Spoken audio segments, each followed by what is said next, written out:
दोस्तों, आप में से बहुत सारी महिलाओं के साथ ऐसा हुआ होगा कि डॉक्टर ने आपको ये बोला होगा कि आपके अंडों की संख्या कम है या अंडों की क्वालिटी अच्छी नहीं है, आप डोनर एग लीजिए और आईवीएफ कराइए। लेकिन दोस्तों, हर महिला इसके लिए तैयार नहीं हो पाती है, क्योंकि चाहे वो कोई भी महिला हो, उसकी एक दिल की ख्वाहिश ये होती है कि उसका जो बच्चा जन्म ले उसके अंदर उसके गुण हो, और गुण तभी आएंगे जब उस महिला के अंडे से उसका बच्चा जन्म लेगा। लेकिन कुछ महिलाओं में क्या होता है कि उनके अंडे बहुत कम हो जाते हैं, बहुत कम बच्चे होते हैं, ना के बराबर बच्चे होते हैं, और ऐसे में उन अंडों की क्वालिटी भी अच्छी नहीं होती है। तो इस कंडीशन में उनको डोनर एग लेकर के आईवीएफ कराना पड़ता है, जिसमें कि बच्चा जो होता है उसमें बाप के सारे गुण आते हैं, लेकिन माँ का कोई भी गुण नहीं आता है, जबकि माँ उसे अपने पेट से जन्म देती है। नमस्कार दोस्तों, स्वागत है आप सभी का हमारे YouTube चैनल आलोक फिटनेस आइडियाज़ में। दोस्तों, आज के वीडियो में आप लोगों को कुछ ऐसी खास चीज़ें बताने वाला हूं जो कि हर महिला को ध्यान रखनी चाहिए, क्योंकि अगर महिलाएं इसमें लापरवाही करेंगी तो उनको भी लास्ट में जाकर के IVF कराना पड़ेगा, और वो भी डोनर एग से कराना पड़ेगा। तो अगर आप नहीं चाहते हैं कि आपको डोनर एग लेना पड़े तो वीडियो को पूरा ध्यान से देखिए, ध्यान से समझिए, और इसको ज़्यादा से ज़्यादा शेयर कीजिए फेसबुक और व्हाट्सएप पे, ताकि हर किसी तक वीडियो पहुंचे और वो भी इससे फ़ायदा उठा सके।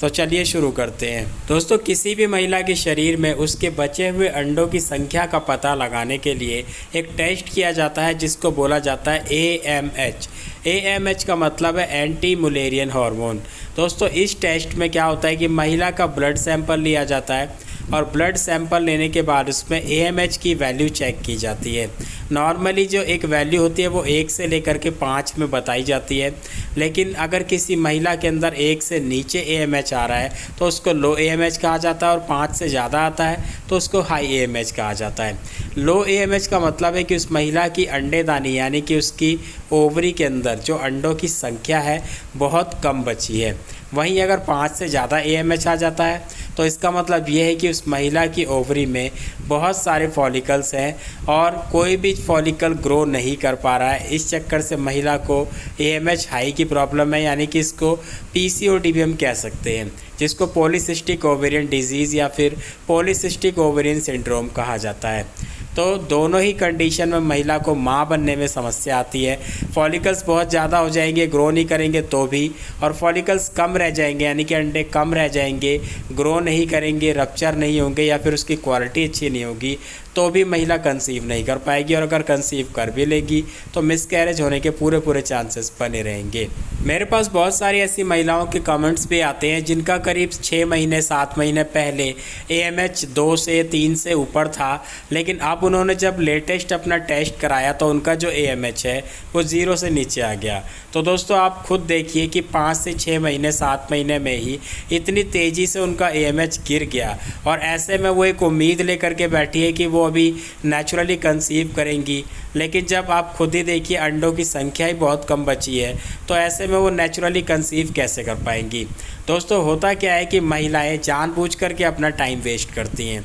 कुछ हमारी टिप्स लेती हैं, कुछ किसी और की टिप्स लेती हैं, और इस तरीके से जगह जगह से अलग अलग टिप्स को फॉलो करती रहती हैं, अपना दिमाग लगाती हैं, और ऐसा करते करते वो एक चीज़ भूल जाती है कि उनका जो समय बीत रहा है यह बीता हुआ समय वापस नहीं आएगा, और ऐसे में जो उनकी AMH की वैल्यू है वो कम होती चली जाती है, और लास्ट में कंडीशन वो आ जाती है कि उनको फिर डोनर एग लेकर के IVF कराना पड़ता है। तो यहाँ पे मैं कुछ ऐसे खास लक्षण आप लोगों को बताने वाला हूँ, जो भी महिला वीडियो देख रही हैं, अगर उनको इनमें से कोई भी लक्षण नज़र आता है तो उनको लेट नहीं करना है, बिल्कुल भी अपना दिमाग नहीं लगाना है, तुरंत डॉक्टर से कांटेक्ट करना है और जल्द से जल्द ट्रीटमेंट को शुरू करना है। नंबर 1 है पीरियड्स का लेट होना या फिर बंद हो जाना। सबसे पहले आपको अपने पीरियड्स पे ध्यान देना है। पीरियड्स 5 से 7 दिन लेट होते हैं तो कोई बात नहीं, वहीं अगर पीरियड्स आपके और ज़्यादा लेट हो रहे हैं या फिर 2-2 3-3 महीने हो गए पीरियड्स आ ही नहीं रहे हैं, तो आपको डॉक्टर से कांटेक्ट करना है, AMH का टेस्ट कराना है। कई बार क्या होता है कि महिलाएं इस चीज़ को भी बिल्कुल नॉर्मली लेकर के चलती है। मेरे पास तो कई महिलाएं ऐसी आई जिनके पीरियड पिछले 1 साल 2 साल से नहीं आ रहे, और उन्होंने इस चीज़ को बिल्कुल भी सीरियस नहीं लिया हुआ है, और जब उनका AMH का टेस्ट कराया गया तो AMH उनका लो था। अब ऐसे में उनको ये टेंशन हो रही है कि वो AMH को कैसे बढ़ाएं या फिर कंसीव कैसे करें। तो दोस्तों AMH को बढ़ाने के लिए मेडिसिन सप्लीमेंट्स तो आते हैं, लेकिन ऐसा नहीं है कि उनको लेने के बाद AMH आपका बहुत हाई हो जाएगा। वो थोड़ा बहुत काम करते हैं सप्लीमेंट की तरह, लेकिन आप ये मत सोचिए कि आप उस पर डिपेंड हो जाएंगे कि सप्लीमेंट ले लेंगे AMH बढ़ जाएगा। ऐसा मत सोचिए बिल्कुल भी। अपने AMH को घटने से पहले ही आपको कंसीव करना है, उसको रोकना है। तो यहाँ पे ये चीज़ आपको ध्यान रखनी कि अगर आपका पीरियड डिले हो रहा है या फिर बंद हो गया है तो सबसे पहले आपको AMH का टेस्ट कराना है, डॉक्टर से पूरा उसका ट्रीटमेंट कराना है। नंबर 2 है पीरियड्स का बहुत जल्दी आना और काफ़ी लंबे समय तक चलना।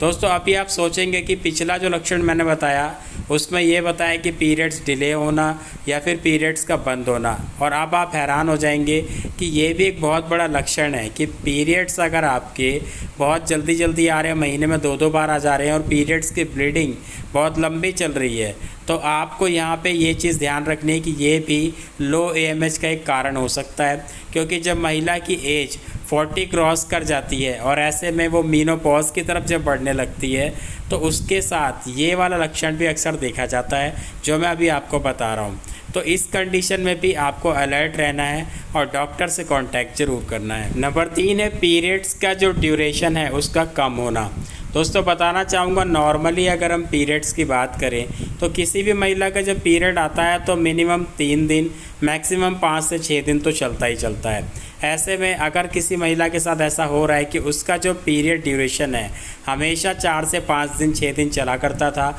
लेकिन पिछले कुछ महीनों से उसने नोटिस किया कि उसका जो पीरियड का ड्यूरेशन है वो 2 से 3 दिन पे आ गया है, ब्लीडिंग कम होने लगी है और खुल करके नहीं हो रही है और ज़्यादा दिन भी नहीं हो रही है, तो ये भी एक बहुत बड़ा लक्षण है कि उस महिला का AMH लो हो रहा है, अंडों की संख्या कम हो रही है। अगला लक्षण है ड्राइनेस का होना। दोस्तों रिलेशन के दौरान अक्सर महिलाओं को ये प्रॉब्लम होती है कि उनका जो वजाइनल एरिया है वो ड्राई रहता है, सूखा रहता है, जिस कारण से उनका मन नहीं लगता रिलेशन में और पेन का भी सामना करना पड़ता है। पेन होता है, दर्द होता है, जलन होती है। तो ये आपको बताना चाहूँगा कि वैसे तो अगर किसी महिला का इंटरेस्ट नहीं है, मूड नहीं है और उसका ध्यान किसी और जगह पे है, वो टेंशन में है, स्ट्रेस में है, तो रिलेशन के दौरान ड्राइनेस रहेगी। लेकिन कुछ महिलाओं में क्या होता है कि वो बिना किसी स्ट्रेस के रिलेशन में है लेकिन फिर भी चाह कर भी उसका जो है वजाइनल एरिया वेट नहीं हो रहा है, ड्राई है पूरी तरीके से, तो ये एक बहुत बड़ा लक्षण है कि उस महिला का AMH लो हो सकता है। क्योंकि ऐसी कंडीशन में महिला के शरीर में सर्वाइकल म्यूकस का डिस्चार्ज बहुत कम हो जाता है, तो इसलिए ये चीज़ भी आपको ख़ास तौर पर ध्यान रखनी है। तो दोस्तों ये जो सारे मैंने आप लोगों को आज लक्षण बताए हैं ये हर महिला को पता होने चाहिए, चाहे वो शादीशुदा हो चाहे वो अनमैरिड हो, क्योंकि एक ना एक दिन हर महिला के साथ ये कंडीशन ज़रूर आएगी। तो अगर आपको पहले से ये चीज़ें पता होंगी तो शायद आप आने वाली समस्या से, आने वाली परेशानी से अपना बचाव कर सकती हैं, टाइम पर कंसीव कर सकती हैं। तो उम्मीद है आप लोगों को वीडियो पसंद आया होगा, हमारी नॉलेज पसंद आई होगी। अगर आप मुझसे बात करना चाहते हैं तो नीचे दिए गए इंस्टाग्राम ID पे जा कर के मुझे फॉलो कर सकते हैं, मुझे डायरेक्ट मैसेज कर सकते हैं। लेकिन ये जो कंसल्टेशन होगी ये पेड कंसल्टेशन होगी और इसके लिए आपको एक अमाउंट पे करना होगा। मैं मिलूँगा आपसे अगले वीडियो में, तब तक के लिए अपना ख्याल रखें, वीडियो को ज़्यादा से ज़्यादा लाइक करें और शेयर करें।